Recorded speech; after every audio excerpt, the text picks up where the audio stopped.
Subscribe to Color Frames. Eden Gardens వేదికగా Kolkata Knight Riders Royal Challengers Bengaluru మధ్య జరిగిన మ్యాచ్లో ఆర్సీబీకి అదృష్టం కలిసి రాలేదు.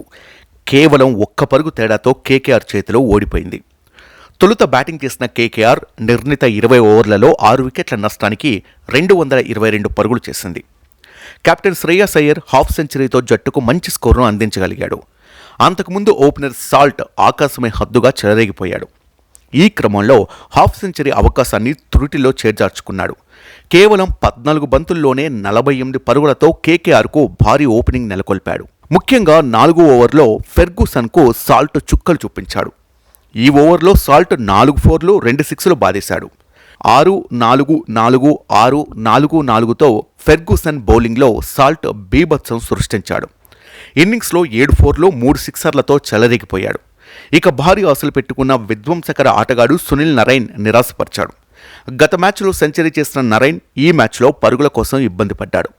ఈ క్రమంలో నరైన్ కేవలం 10 పరుగులు మాత్రమే చేసి అవుట్ అయ్యాడు. ఇక ఆండ్రీ రస్సెల్ 27, రమణదీప్ 24 పరుగులతో అజేయంగా నిలిచారు. ఇక లక్ష్య ఛేదనలో బెంగళూరు ఓపెనర్లు విరాట్ కోహ్లీ, డూప్లెసెస్ నిరాశపరిచారు.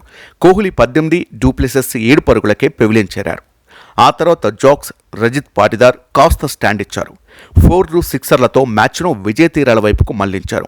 ఈ క్రమంలో వీరిద్దరూ హాఫ్ సెంచరీలు పూర్తి చేసుకున్నారు. జాక్స్ 32 బంతుల్లో 4 ఫోర్లు 5 సిక్సర్లతో 55, పాటిదార్ 23 బంతుల్లో 3 ఫోర్లు 5 సిక్సర్లతో 52 పరుగులు చేసి ఒకే ఓవర్లో అవుట్ అయ్యారు. వీరిద్దరిని రస్సెల్ పెవిలియన్కు పంపాడు. దీంతో ఆర్సీబీ మళ్లీ తడబడింది. గ్రీన్ 6, లోమర్ 4 పరుగులు చేసి వీరిద్దరూ కూడా ఒకే ఓవర్లో అవుట్ అయ్యారు.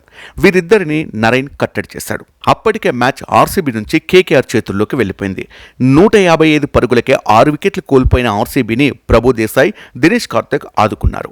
18 బంతుల్లో 24 పరుగులు చేసిన ప్రభు హర్షిత్ రాణా చేతిలో పెవిలియన్ చేరాడు. ఇక గత కొన్ని మ్యాచ్ల్లో ఆర్సీబీని ఆడుకుంటూ వస్తున్న డీకే గత రాత్రి జరిగిన మ్యాచ్లోనూ ఆదుకునే ప్రయత్నం చేశాడు. కానీ రస్సెల్ ఆ అవకాశం ఇవ్వలేదు. ఈ క్రమంలో దినేష్ కార్తిక్ 18 బంతులు ఎదుర్కొని 25 పరుగులు చేశాడు. దాని తర్వాత మ్యాచ్ రంజుగా సాగింది. కరణ్ శర్మ చివరి ఓవర్లో 3 సిక్సర్లు కొట్టి జట్టును గెలిపించినంత పనిచేశాడు. బట్ ఆ అదృష్టం ఆర్సీబీకి లేనట్టుంది.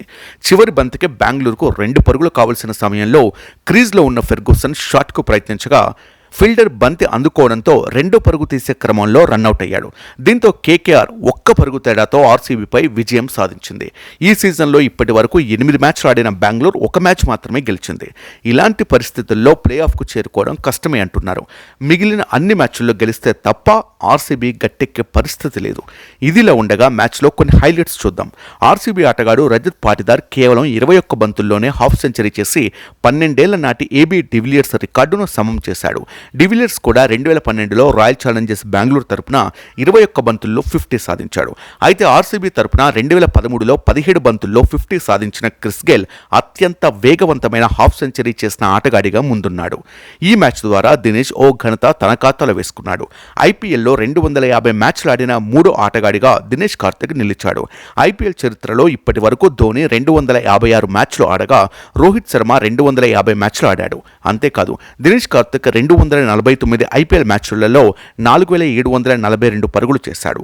వికెట్ కీపర్గా ఐపీఎల్లో అత్యధిక పరుగులు చేసిన 2వ ఆటగాడిగా దినేష్ కార్తిక్ నిలిచాడు. అతని కంటే ముందు ఐపీఎల్లో వికెట్ కీపర్ కమ్ బ్యాట్స్మెన్గా ధోని 5051 పరుగులు చేశాడు. కాగా కేకేఆర్తో ఘోర పరాజయం తర్వాత డగౌట్లో కూర్చున్న విరాట్ కోహ్లీని చూసి ఫ్యాన్స్ హార్ట్ బ్రేక్ అయింది. కోహ్లీ నిరాశగా ఫేస్ ఎక్స్ప్రెషన్స్ ఫ్యాన్స్ గుండెలు పగిలేలా చేశాయి. దీనికి సంబంధించిన ఫోటోలు, వీడియోలు సోషల్ మీడియాలో వైరల్ అవుతున్నాయి. వీడియో మీకు నచ్చినట్లయితే ప్లీజ్ లైక్ చేయండి, షేర్ చేయండి, కామెంట్ చేయండి.